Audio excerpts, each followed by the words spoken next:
Greetings and welcome to the Barbra Gentry-Pugh Show. I'm excited that you were able to join us today. And I have as my special guest Dr. Vera Williams. She is a good friend of mine. We've known each other for some time, and she's going to be talking about her business, her new business. We've been working together for about 10 years. Yes, just short of. We have a lot in common. We both are PK kids. Yes. And we work at the same agency. We go to the same church. And we've both been involved in counseling in some way or another. And so she's going to be sharing today about her counseling business.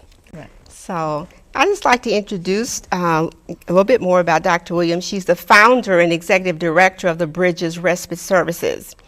And it's a human services organization designed to work with couples, children, youth, and families. Why did you get involved in counseling children and youth and families?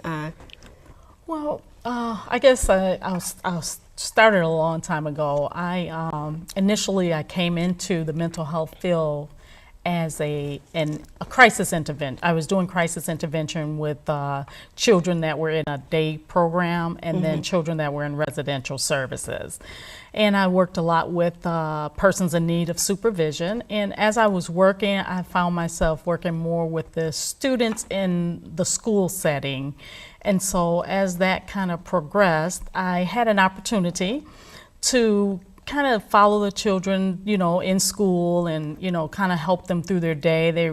Most of the children I worked with were wrestling with emotional or social barriers that really was impeding the whole academic process. So what I found myself doing was just constantly working and trying to focus on students, those things that were really preventing them from progressing academically. And so as a result, I had an opportunity, a grant opportunity came along, and someone asked if I would be interested in being a family practitioner. At the time, I wasn't sure what that actually involved. But as I went on, I found what I ended up doing was the family practitioner was the person that would follow the student from morning until night. And you work with the student and the parents. In the home, in the morning, you would show up when it's time to prepare for school. You would go to the school and you work with the school. So there were several pieces. You were kind of connecting the pieces. You were connecting home with school. And as a result, I really, really fell in love with the process. And in that process, I recognized that you can't have the two separate. You have to work. Yes. It's got to work together. Exactly. And we see that a lot. Yes. Where we work currently. Oh, sure, Yeah. sure. And, Yes. I've watched you over the years when you came, when we started working together. You were a master's level social worker, and then you went ahead and went back to get your PhD. Yes, yes. And now you're getting ready to help families and children. And we really need that today. There's such a need for families and children to really be a family. Yes. And I know you're probably going to be dealing with some single mothers. Sure. And some children that is going to need some guidance. Sure. Tell us a little bit about respite. Why did you call it respite services? Because respite at our agency means something totally different. It sure does. So we want our audience to be really clear about what it means and just what it entails. Okay. Well, I thought of respite because respite is basically a temporary break. And oftentimes what's happening when you have these problems going on in the home or in school with children and families, sometimes you just need that break. And so I knew that respite had to be, the definition of respite had to be somewhere in my organization, or in my agency, I should say. And I came up with it because what it is actually an acronym. It's Responsive Educational Services, Purposely Igniting Therapeutic Equilibrium. And I like that. Thank you. Yeah, I really do. Thank you. It really does speak to the whole process. Thank you. It's really, really nice. And I also like your logo too. I think I've told you that before. Yes. It really is very, very, very nice. Thank you. And so I'm just looking, Dr. Williams is happily married. She's been married for 24 years, Yes. and I've met her son and her daughter. Wonderful children. They're both in college now. Yes, yes, So they are. you've had your hands full. Oh, You've been in yes. school. You've got finished, and now they're in school finishing up too. Yes, So yes. that's really great. So I'd like to know a little bit more about the process of how you're going to start, how you get referrals, and just how they would get to know your agency and what you're all about. Okay.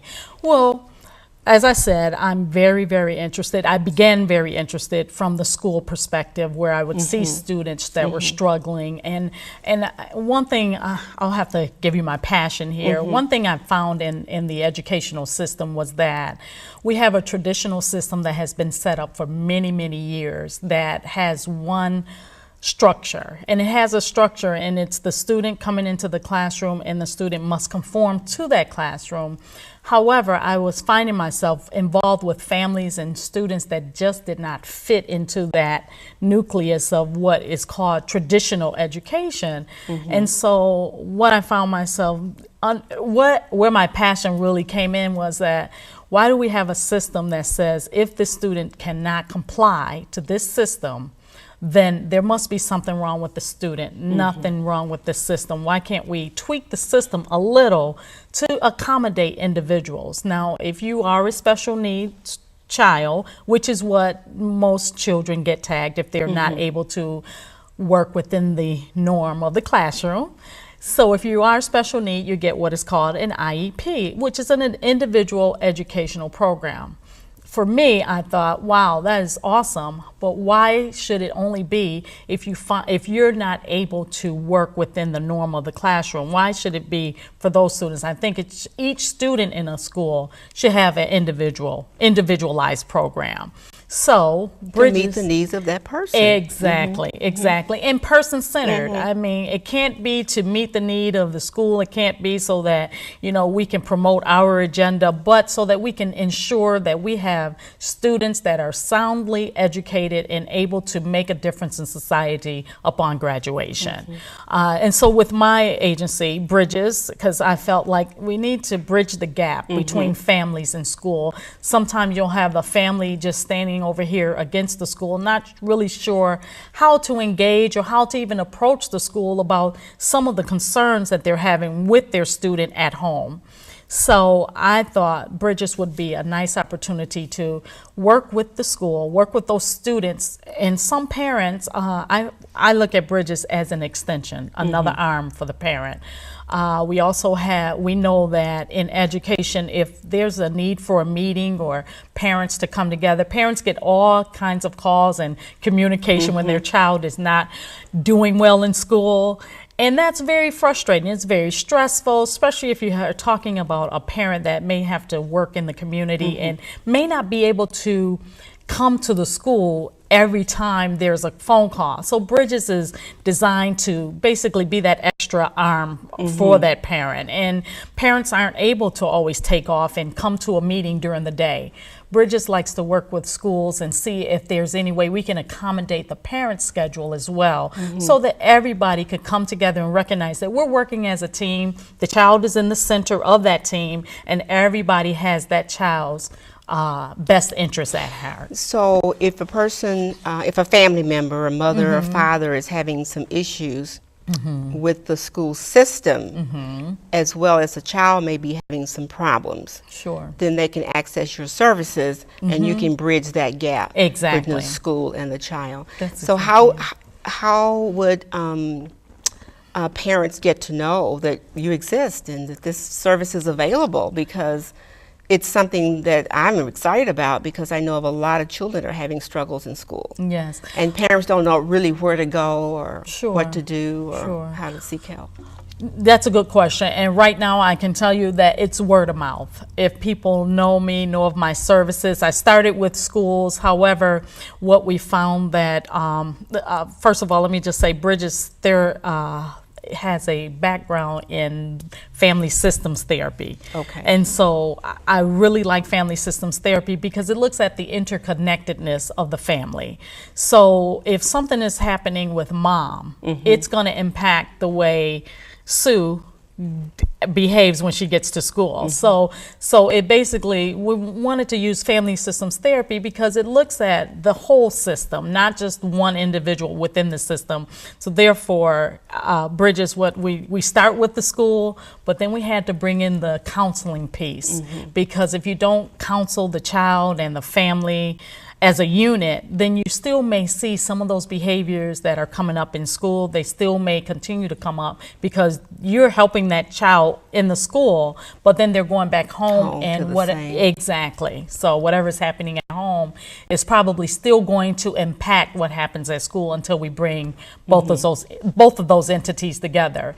So back to your question. You would basically, it's word of mouth right now. It's word of mouth. Okay, and so the school would make a referral, or parents can seek your assistance. Yes, exactly. Parents or a parent, of course, would seek my assistance for the child.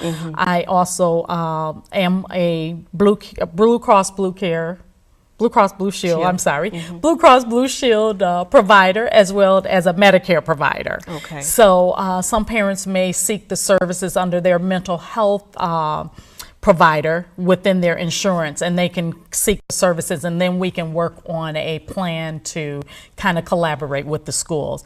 I am not per se set up with the school to, like, I don't have certain school districts that I contract with, and then those schools send me out, but it's more of the parents. There's a mental health need. I'm in there as an extra entity within that family, and then we try to bridge that gap with the schools if needed. But you could also do individual counseling. Yes. You're trained to do the counseling. Definitely. If someone comes to you just simply for counseling. Oh, yes, yes. A parent or a child. Yes, and I've done that for quite a while. I've been doing counseling for quite a while with individuals, couples, or families. So, yes. Well, I can see a connection also with the church. In terms of families that or that may, we see it all the time. Oh, sure. That, so how have you thought about, or how would you help the church in that sense? Have you thought about that? Oh, sure. Well, actually, as you mentioned earlier, I am a PK, and I do have my background in church. Preacher's kid. Yes, a preacher's kid, PK, but yes. You want people to know what a PK is. So they won't be wondering where's a PK. What's a PK? Right. A preacher's kid, and actually my counseling experience began in church. So yes, you're correct. That can carry over. Bridges can go into a church setting, and probably would start off with youth or something like that to begin to. I'm sure many churches are now involved very heavily with their youth and trying to ensure that they get a good education. They're set up, they give them scholarships afterwards, and they have different homework programs, after school latchkey programs is what they were called when I was coming up. But they have those programs set up to help those students, with the church. So sure, what we do could definitely be beneficial for the church as well. What would be the length of time that you would envision, once you get a referral, or once you have someone to seek your services? Someone may want to know how long would the process be. I know that's sometimes hard to pinpoint depending on the issue, but just to give them some idea. Well, yeah, you're right. It is very difficult to pinpoint the process if you're talking in terms of the length of time, in terms of the outcomes you may be looking for. However, Bridges is designed to try and make it short term, because ultimately, as I said, it's responsive educational services, purposely igniting therapeutic equilibrium. So ultimately what Bridges is doing is training and educating families and individuals to basically work within their own challenges, and so that when they finish from intake, of course there's the intake process once you contact, and then we set up an actual goal. We set up the goal, what it is the family is looking for, what it is the child is looking for, and how Bridges can be of assistance in those areas. And then ultimately, we train the families to work within themselves And eventually, Bridges is just kind of a support and not so much a, you won't need Bridges as much as you may have needed in the beginning, but we would just be supporting you through the process as you work at home. Okay. You know, I could see this really being started early, almost as a preventative measure. Exactly. Because we know by the time they get to high school, sometimes the problem is just a bigger problem of what started when they were younger than high school. And I know you have a son and a daughter, so you've had some experience in rearing children. Yes. And I would, you know, I guess I would envision a family setting that you would be involved in, as well as individual.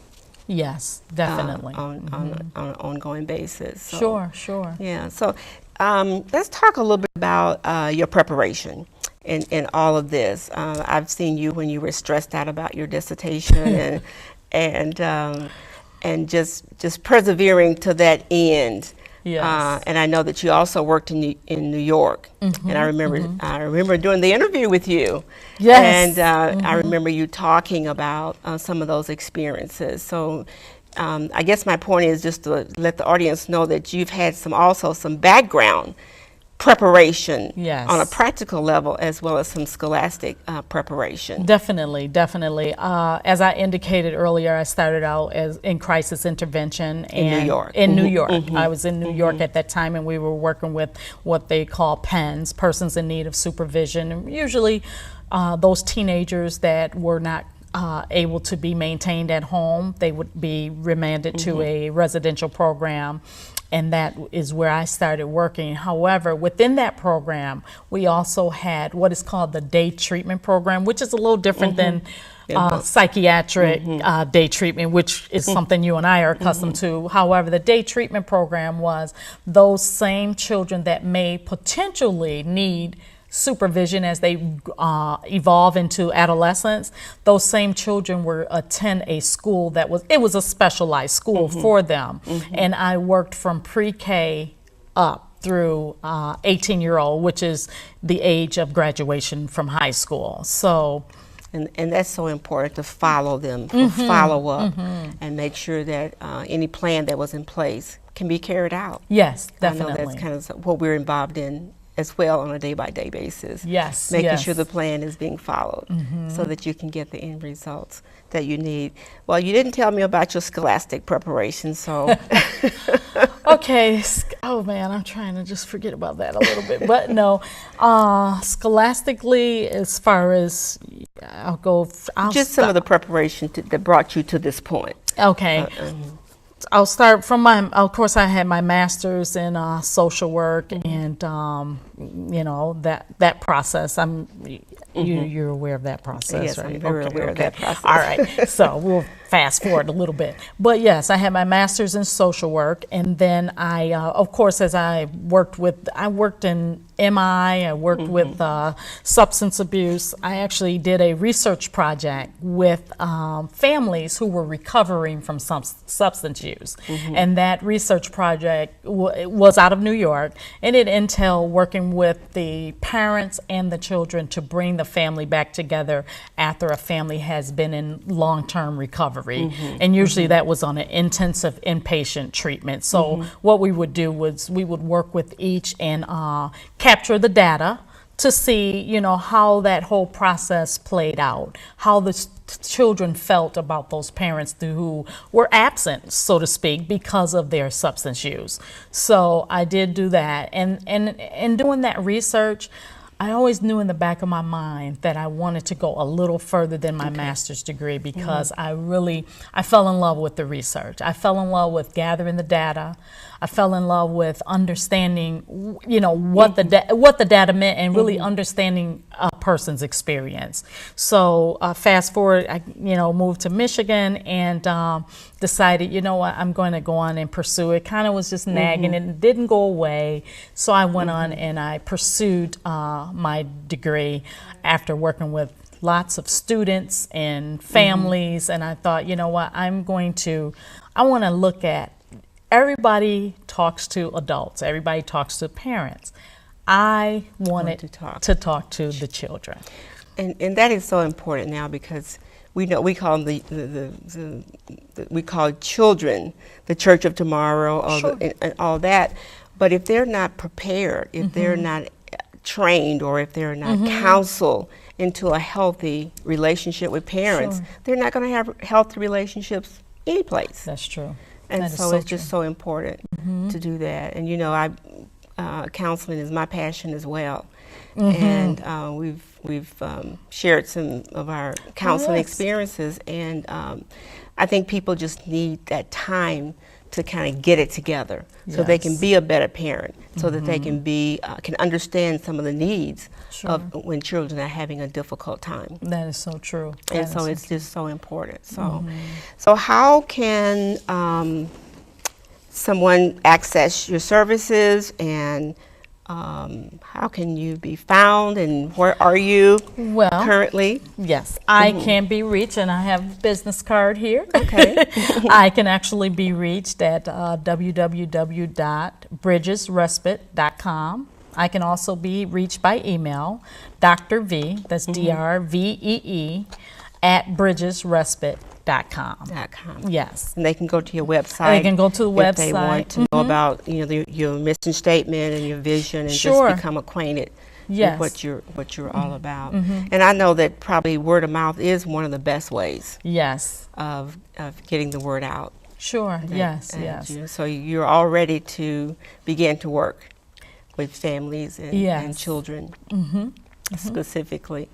Well, that's just really good. I'm just excited for you because I've seen you just persevere to the end. Yes. And now you're beginning to really be able to help some families and help some children. So I'm excited. And you can be also maybe working on your research for a whole nother project. Yes, and you know what? I'm sorry. go I ahead. didn't mean to cut you off, but one of the things I found, Barbara, as I was doing my research with the students, I want to go back to that. I wanted to find out how the students felt about their academics and how they felt about parental involvement, their families being a part of their academic success. And that was just so important to me because what I had found out as I was digging and reading some of the literature, that students were dropping out at such a high rate, and oftentimes those students were not dropping out because they had no ability to learn. They were actually dropping out because they didn't have a support system. They did not know how to reach out for help, and oftentimes from their peers they were not looked at. You know, when you're at that adolescent stage, it's very difficult, and your peers are very important to you. So students were dropping out not because they could not do the work, but because they just didn't know how to reach out and get help or have resources at home to assist them in accomplishing the work.